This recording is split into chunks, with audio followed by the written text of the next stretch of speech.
दोस्तों, महाभारत युद्ध समाप्त होने के बाद बर्बरिक ने भगवान श्री कृष्ण तथा सभी पांडवों को क्या रहस्य बताया, जिसे सुनकर वहां मौजूद सभी पांडव आश्चर्यचकित रह गए। जब कृष्ण ने बर्बरिक से पूछा आखिर महारथी कर्ण और अर्जुन में कौन श्रेष्ठ योद्धा था, जिसके बाद बर्बरिक ने कृष्ण को क्या बताया, चलिए जानते हैं। लेकिन उससे पहले यदि आप हमारे चैनल पर नए हैं तो चैनल को सब्सक्राइब अवश्य करें। वैसे तो महाभारत में कई शक्तिशाली योद्धा थे, लेकिन कर्ण और अर्जुन की टक्कर का कोई नहीं। कहते हैं महाभारत युद्ध के दौरान अर्जुन ने कौरवों की लगभग आधी सेना का सफाया किया, जिसमें पितामह भीष्म, गुरु द्रोण और महारथी कर्ण जैसे योद्धा शामिल थे। अर्जुन के साथ स्वयं भगवान श्री कृष्ण थे। वहीं महारथी कर्ण की बात करें तो महाभारत युद्ध से पहले महारथी कर्ण के साथ बहुत छल किया गया। अर्जुन के पिता इंद्रदेव ने युद्ध से पहले कर्ण के कवच कुंडल दान में मांग लिए, ताकि कर्ण युद्ध के दौरान अर्जुन पर भारी ना पड़ सके। और वहीं माता कुंती को कर्ण ने ये वचन दिया था कि वे उनके 4 पुत्रों को नहीं मारेगा।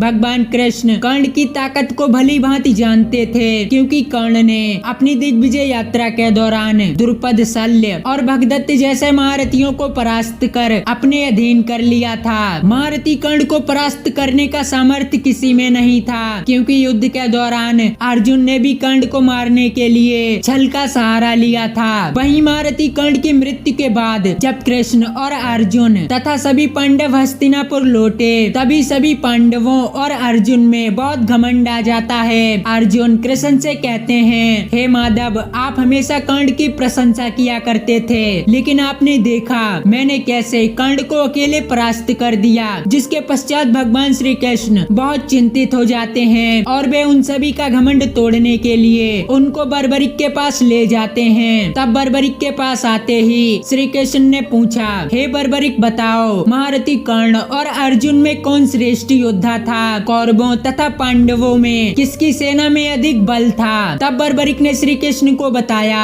हे माधव, कौन कर्ण, कौन अर्जुन, कौन पांडव और कौन कौरव, यदि पूरे महाभारत युद्ध में कोई था तो वे थे आप। मैंने सिर्फ आपको युद्ध करते देखा। ये सब सुनकर पांडव आश्चर्य में पड़ गए। तब बर्बरिक ने अर्जुन को बताया, यदि महाभारत युद्ध के दौरान किसी ने युद्ध किया तो वे थे भगवान श्री कृष्ण। वही अस्त्र चला रहे थे और अपने ही दिव्यास्त्रों को अपने ऊपर लेकर घायल हो रहे थे। इस युद्ध में ना कोई श्रेष्ठ था और ना कमजोर, क्योंकि युद्ध में जो कुछ भी हुआ भगवान श्री कृष्ण की इच्छा के अनुसार हुआ। यदि आज पांडव विजय हुए तो भगवान कृष्ण की इच्छा के अनुसार। महाभारत युद्ध में जिस भी योद्धा की मृत्यु हुई भगवान श्री कृष्ण की इच्छा के अनुसार। इस तरह बर्बरिक ने पांडवों तथा अर्जुन का घमंड चूर चूर कर दिया। तो दोस्तों, आपको क्या लगता है कि महारथी कर्ण और अर्जुन में कौन श्रेष्ठ योद्धा था? हमें कमेंट में अवश्य बताएं। और वीडियो पसंद आई हो तो चैनल को सब्सक्राइब करके बेल आइकन जरूर दबाएं।